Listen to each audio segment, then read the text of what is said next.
السلام علیکم دوستو، میرا نام ہے محمد بلال اور آپ دیکھ رہے ہیں بلال ہب ٹی وی۔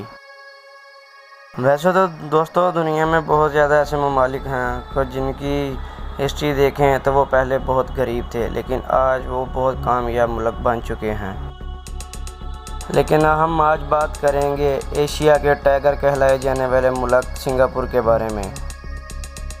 ویڈیو کا آغاز کرنے سے پہلے اگر آپ ہمارے چینل بلال ہب ٹی وی پر نئے آئے ہیں تو آپ ہمارا چینل کو سبسکرائب کر لیں اور بیل کے آئیکن کو پریس کر کے آل پر کلک کر دیں تاکہ ہماری آنے والی ہر نئی ویڈیو کا نوٹیفیکیشن آپ کو بروقت ملتا رہے۔ چلیں دوستو شروع کرتے ہیں اپنی ویڈیو۔ سنگاپور کے 63 کے قریب آئس لینڈ ہیں، یعنی کہ یہ 63 کے قریب ٹاپوؤں کو ملا کر بنا ہوا ہے۔ سنگاپور کا کل رقبہ 725 مربع کلومیٹر ہے۔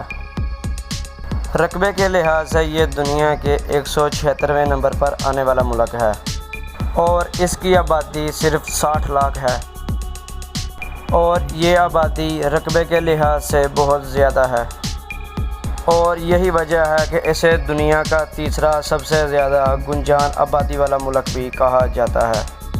1960 سے پہلے یہ ملک برٹش کے قبضے میں ہوا کرتا تھا اور 90 کی دہائی میں یہ ملک ایشیا کا ٹائگر بن کر سامنے آیا۔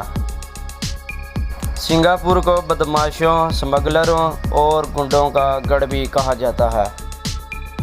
سنگاپور کی کامیابی کا راز یہ بھی ہے کہ سنگاپور کی گورنمنٹ نے 90 کی دہائی میں دوسرے ممالک کے لوگوں کو اپنے ملک میں کاروبار کرنے کی دعوت دی تھی۔ اس سے گورنمنٹ کی کافی بڑی پریشانی حل ہو گئی تھی، کیونکہ اس آئیڈیا سے ملک میں نئے کاروبار شروع ہو گئے تھے اور مقامی لوگوں کو روزگار مل چکا تھا۔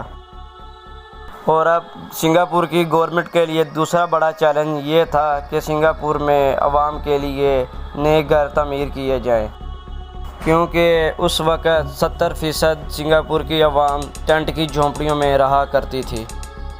تو اس مسئلے سے نپٹنے کے لیے سنگاپور کی گورنمنٹ نے ہاؤسنگ ڈیولپمنٹ بورڈ قائم کیا، جس کا مقصد یہ تھا کہ ملک میں 5 سالوں میں 50,000 نئے گھر تعمیر کیے جائیں تاکہ سنگاپور کی عوام کو سستے اور معیاری گھر فراہم کیے جا سکیں۔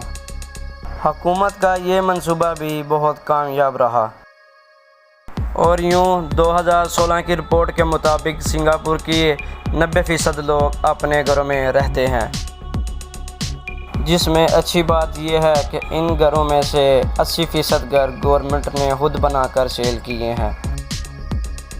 ایسے اور بھی بہت سارے سنگاپور حکومت کے منصوبے تھے جو بہت ہی کامیاب رہے، جن کی وجہ سے آج سنگاپور دنیا کا 7واں امیر ترین ملک بن چکا ہے۔ اگر سنگاپور کے رقبے کا حساب لگایا جائے تو اس کا رقبہ ہمارے لاہور شہر سے بھی آدھا ہے۔ پھر حیران کن بات یہ ہے کہ یہ اتنا چھوٹا سا ملک اتنی ترقی کیسے کر گیا۔ سنگاپور کی ترقی کی سب سے بڑی وجہ اس ملک کے مختلف حکمرانوں کا پاور میں آنا تھا،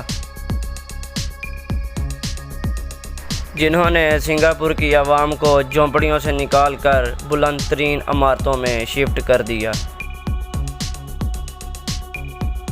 اور آج اس ملک کی خوبصورتی دیکھنے کے لیے دنیا بھر کے لوگ اس ملک کی طرف اپنا رخ کرتے ہیں۔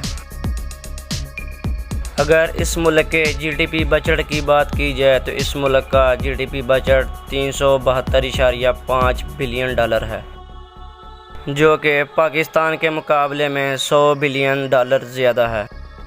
اس کے علاوہ آج سنگاپور میں ہر 10 میں سے 7 انسان کروڑ پتی ہیں۔ اس کے علاوہ سنگاپور کا پاسپورٹ جاپان کے بعد دنیا کا دوسرا مضبوط ترین پاسپورٹ کہلایا جاتا ہے۔ سنگاپور کے لوگ اس پاسپورٹ پر دنیا کے 127 ممالک میں بغیر ویزے کے سفر کر سکتے ہیں، جبکہ 39 ملکوں میں ویزا آن ارائیول کی سہولت موجود ہے۔ اگر حکومتی امور کی بات کی جائے تو سنگاپور میں پارلیمانی حکومت کا نظام ہے۔ سنگاپور کی کرنسی کو سنگاپور ڈالر کہا جاتا ہے۔ سنگاپور کے $1 کی قیمت پاکستان میں 120 روپے بنتی ہے۔ تو دوستو یہ تھی سنگاپور کی معلومات پر چھوٹی سی ویڈیو۔ اگر آپ کو ہماری یہ ویڈیو پسند آئی ہو تو ہماری اس ویڈیو کو لائک کریں، شیئر کریں، ہمارے چینل کو سبسکرائب کرنا نہ بھولیں۔